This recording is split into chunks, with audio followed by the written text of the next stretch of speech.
Hello, this is Chris from the Boca iLab. And Ashley Porter asked a question about creating one of the keychains from scratch in the discussion boards and was looking for some of the parts and pieces. And I thought I'd do it really quick on video to show you how I would do it. Not that there's only one way to do something like that, but really all of the parts and pieces in the keychain can be found on the side menu here in the primitives area under geometric. And while some of the pieces didn't really look like they could be found there, it's just because they were modified. So I'm going to start with a box, and I'm going to stretch it using the corner squares that let you stretch things. And I'm going to use that top square to squish it down to maybe 3 millimeters or so. 3 or 4 millimeters should be good.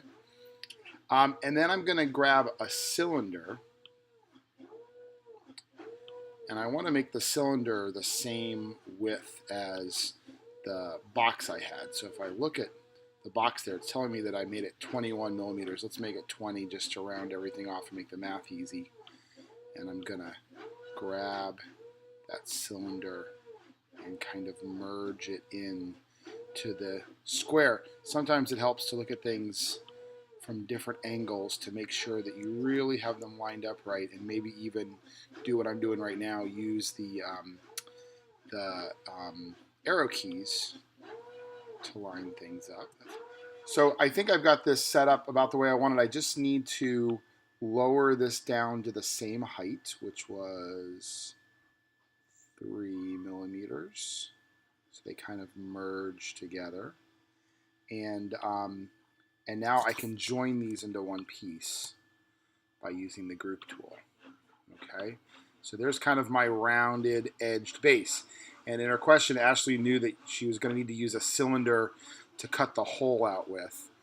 So I'm going to take another cylinder and make it, probably 10 by 10.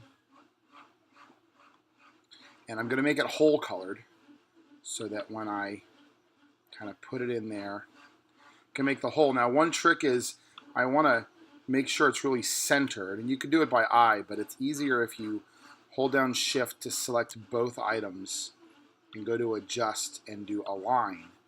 And oh, look, I already had it aligned because it was set up that way, but if it wasn't aligned, that would have aligned it for me. I do think I want to move that a little closer to the edge, and now I can select them both and group them, and there's my hole.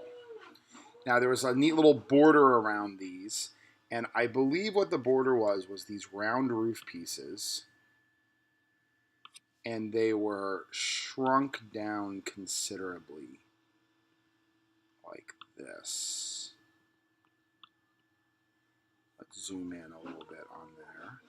I'll use that little square tool right there zooms you in right on the piece you're working on. So I think it looks something like that. And if I bring it over to there, line it up, maybe lift it up a little bit. Again, I may not get it exactly like in the tutorial, but I think this is how they did it.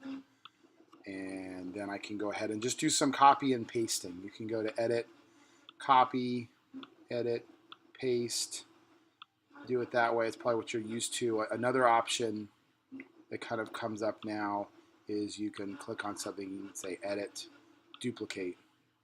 And what it just did was it made another one right on top of the first one.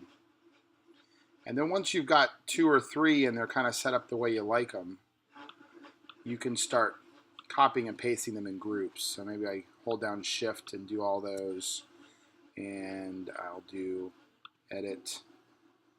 Actually, let me group those, put them together, and then I'll do Edit, Duplicate, and get another set. So you see where I'm going with this.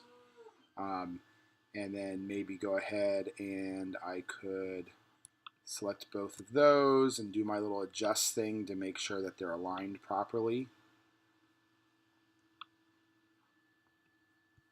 It looks like they're aligned that way properly. I could even group them together and select this big one and do adjust, align, and up. They are aligned on the bottom edge. That's what I was looking to check on. And I will cheat a little bit. I didn't quite get it long enough, so I'm just going to take that whole group of them selected and stretch it out like so. Ooh, I think I like them skinnier. Let's do that.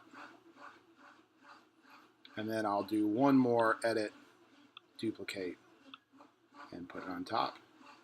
And now you're ready to go ahead and come back into your primitives area and find your letters and put your name in. All right, hope this helped.